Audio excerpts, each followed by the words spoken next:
Well, I'm definitely a reaction to 2016. Who? What exactly in 2016? Because my understanding from reading overnight is that you actually voted for the incumbent Republican governor, Phil Scott, in Vermont. So what exactly are you reacting to from 2016? I'm reacting with surprise that our governor is using the same tactics that the Nationalist Party has used. You know, November 8th of 2016 was different than November 9th because we ended up with a despot in power.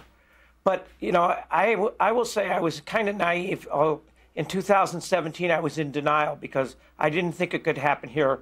But then, you know, I look at what our governor's been doing. He's been focusing on fear and division, and he's been going after our public education system.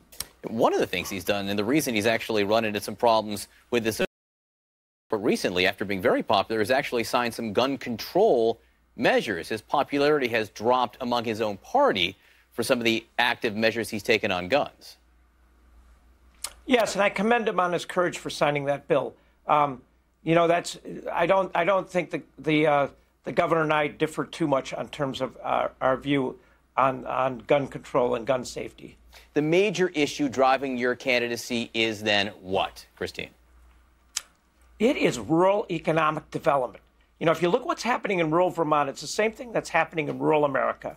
We're seeing increasing rates of poverty, flights to the city, an aging demographic, and we can change that. So it's about economic growth for the bottom 20% on the economic ladder. I'm really glad you brought that up because it gets to a really fascinating national poll that came out this week. And Democrats and Democratic-leaning voters were asked their view of capitalism and their view of socialism.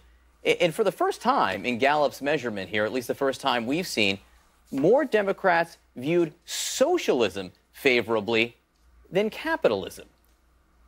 Does that surprise you? Well, you know, I'm not a person that's big on labels because I found labels are used to separate people.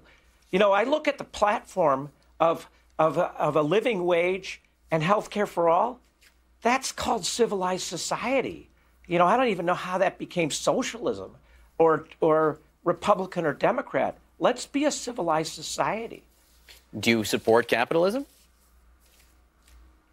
Well, obviously, the long history of measuring ourselves by increasing of gross domestic product is a flawed measure because that just encourages consumption. And we can see what consumption is doing to our world. Again, I know you don't like labels, and this poll didn't ask people to choose between capitalism and socialism. But when faced with a choice between the two, it does sound like you look more favorably, again, the labels you have an issue with, on the ideas behind socialism.